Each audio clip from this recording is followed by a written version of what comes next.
Chapter 6. For days afterward, I threw myself into my work.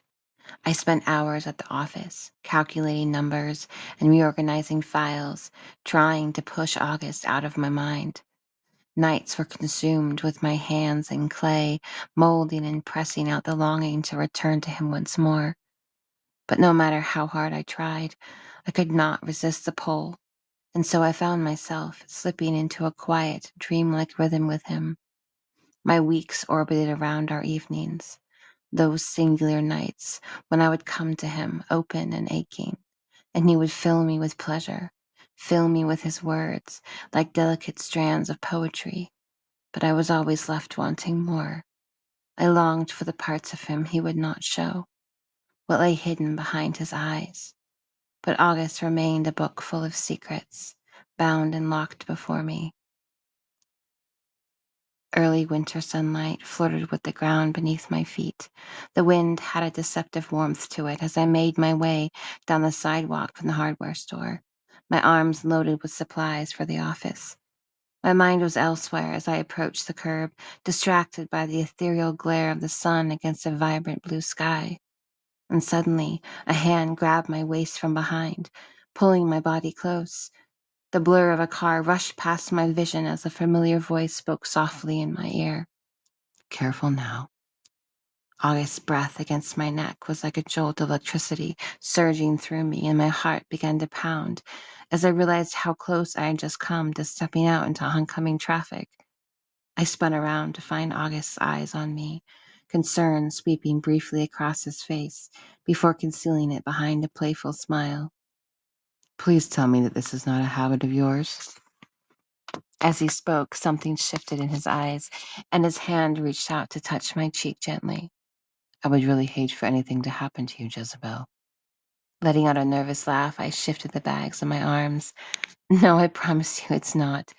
Apparently my mind has just been somewhere else today. August nodded as he took the bags from me. Where are we going with these? To my office. Brushing the hair from my face, I motioned across the street for him to follow. Thanks. So what are you doing here in town? Well, I was heading to the market. That was, of course, before I saw you attempting to wander into traffic. August winked at me, his hand falling gently upon my lower back as he led me across the street. My heart had not ceased its incessant pattering as we matched our pace down the sidewalk together. This unexpected run-in with him had startled me. It felt so strange to see him out of the tranquil element of his house. With his neatly pressed suit and tailored jacket, he reminded me of an expensive piece of china sitting out among the clutter of a secondhand store. So I guess you just saved my life back there, I said with a teasing glance. August stopped at the doorway to my office. The sun glinted off the dark tendrils of his hair, and I had a sudden, overwhelming urge to kiss him as he stood there, watching me with a look of mild amusement on his face. Well, I suppose you owe me then. A slow, flirtatious smile crept across my face. And what do I owe you? August moved to open the door for me, crossing the room to place the bags upon my desk. How about we go for coffee? Coffee? Yes, Jezebel, I drink coffee, and I would love to have some with you. We sat together at the tiny coffee shop down the street from my office, the comforting aroma of roasted beans wafting around us. I noticed the people in the room, women in particular, stealing quick glances over at August as he sat across from me, his hands curled around a mug of coffee. I leaned in close to him, lowering my voice. You do know that you stand out around here. I fingered the cuff of his jacket. And what is it with you in these fancy suits anyway? Smiling languidly at me, he reclined back in his chair. Force of habit, I suppose. A woman brushed past August, blonde hair pulled into a messy bun, her eyes catching his for a moment, a deep blush creeping across her face as the striking blue of his gaze met hers full on. I bumped his leg with mine from underneath the table. Something tells me you like the attention. He shot me a light-hearted smirk and leaned in close, his breath hovering against my ear. No, I was only politely acknowledging her desire to be noticed. Oh, come on. You're telling me that if I wasn't here right now, you wouldn't be trying to, oh, I don't know, take her back to your place for an embrace? Age shook his head. No, I would not embrace that woman. Why not? Don't you find her attractive? Physical attraction is just a small part of the equation, Jezebel. You see, most women are unable to handle what I offer them. What do you mean? He slowly raised an eyebrow. How do you think the average woman would have reacted when I revealed myself in the way I did? My mind trickled back to our first night together, the shock followed by the quick acceptance of who he was. Well, I guess they would probably have run out and never looked back. Exactly. But your mind was open to me. August's voice grew quiet. There is an inherent strength within you, Jezebel. This is what drew me to you, and what allowed you to be so easily come to terms with who I was. There lies a myriad of possibilities that exist within the realm of life that we all share. Things that exist way beyond our self perceived notions of the world around us. And you have an acute ability to tap into that. He motioned toward the woman, who had now seated herself at a table across the room from us, her eyes flickering between August and her cup of coffee. That woman over there, for example, is too nervous.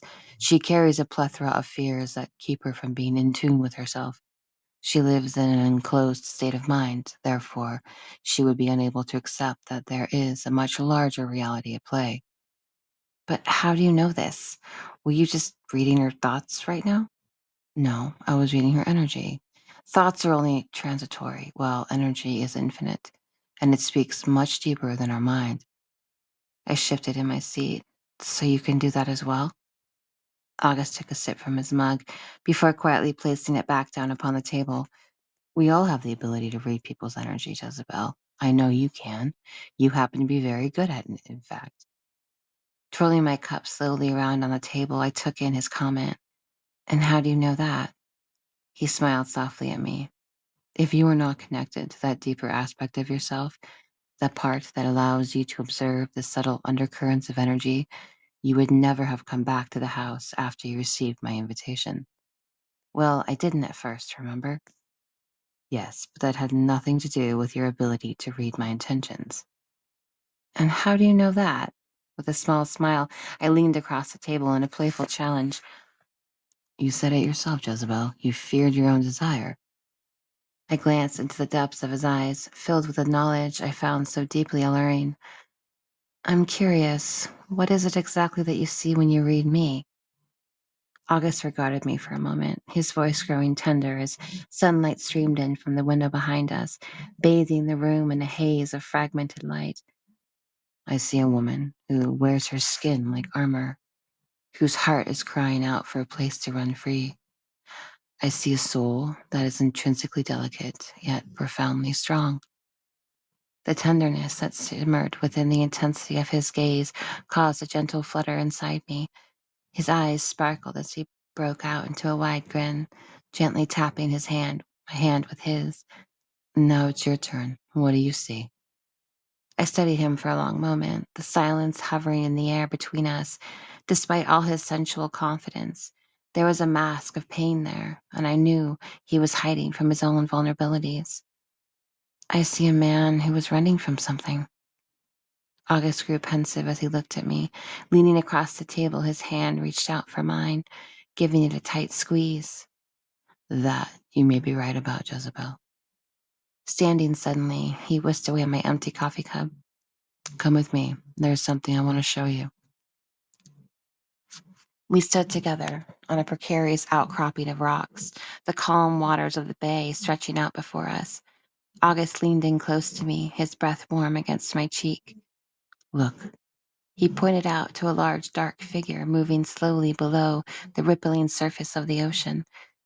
A gasp spilled from me as the whale suddenly breached in a breathtaking display, showering the air with a cascading spray of water which shimmered against the sunlight. Oh my God!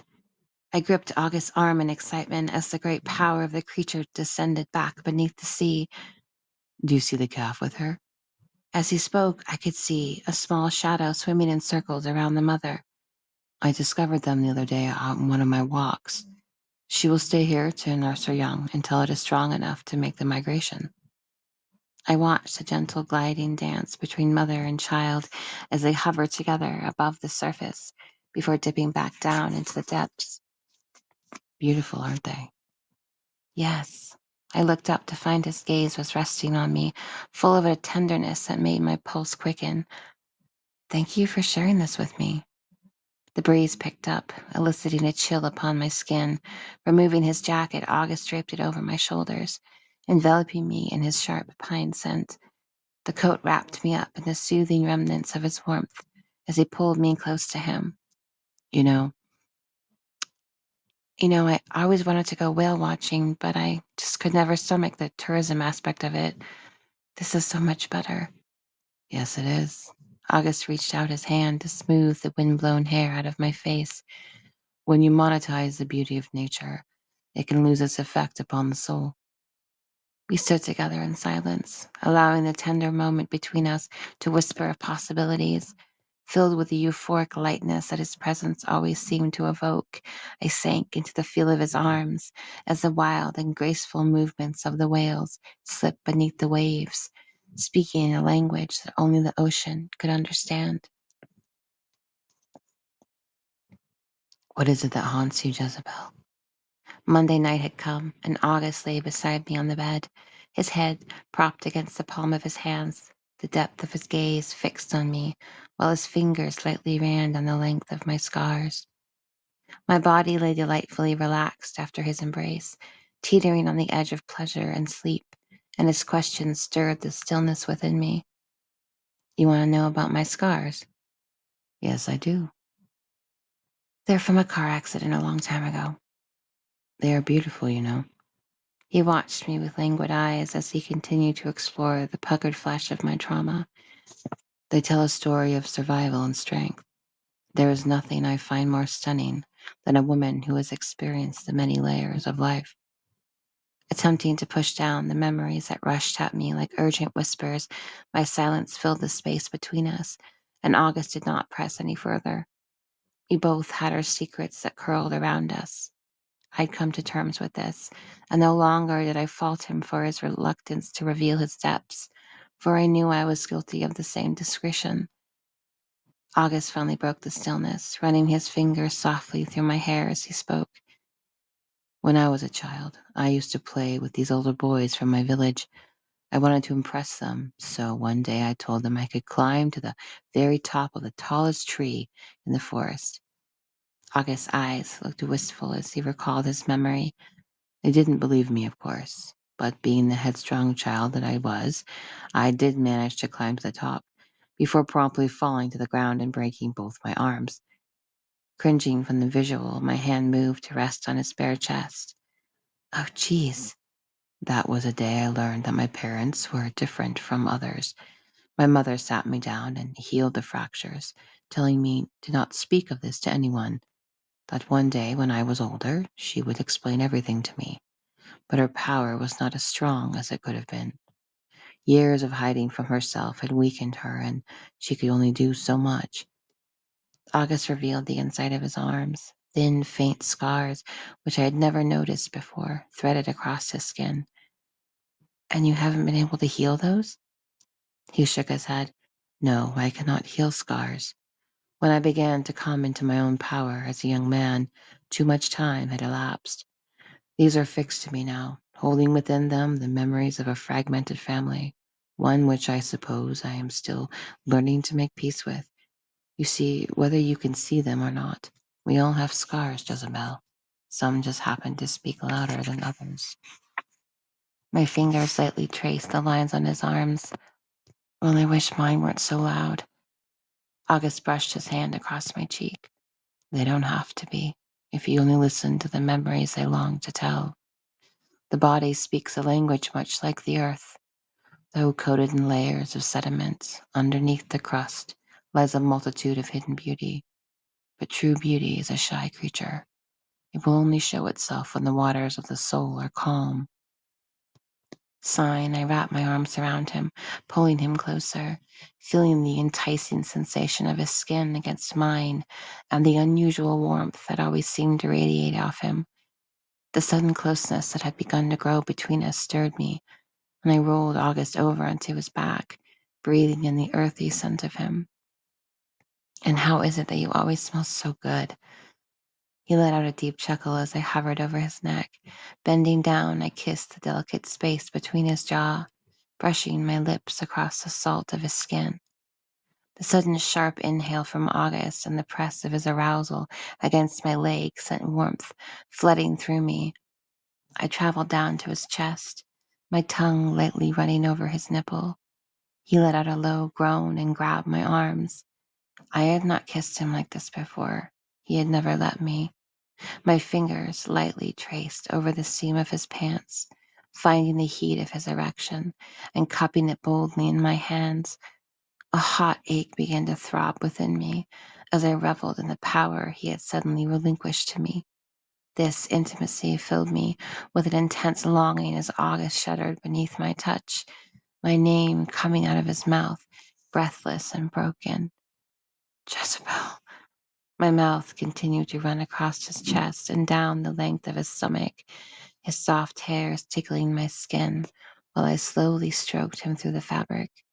He gripped me tighter and moaned before abruptly pulling me up to meet his gaze, his eyes filled with lust and confusion as he rolled me onto my back. "Please do not tempt me." His voice was a gruff plea in my ear. "Why?" I looked up at him, hovering above me. "Weren't you the one who said desire is not to be stifled?" My words were a challenge that I was curious to see if he would meet. He ran his hand through my hair. "Yes, but I was speaking about the desire of the soul, which is not to be confused with one's own self-indulgence." Something flashed across his eyes as he spoke, like a silent battle raging within. August abruptly sat up and pulled the covers around me, attempting to distill the mood with a playful smile. "I see that you are adapting to my embrace quite well." He pressed his lips lightly against my forehead. "You're not sleepy at all, are you?" Shaking my head, I ran my hand down his arm. "Would you like me to be?" Grabbing his shirt from the bed, he quickly slipped it on. "No, but there are a few things I have to do tonight. You can let yourself out when you are ready." His fingers brushed my cheek. "Take your time." He rose from the bed and strode across the room, disappearing down the stairs as if he were running from something, leaving me alone with the full weight of my unrequited yearning. I lay there for a while, listening to the sound of his footsteps down below, and then the soft click of the front door shutting behind him.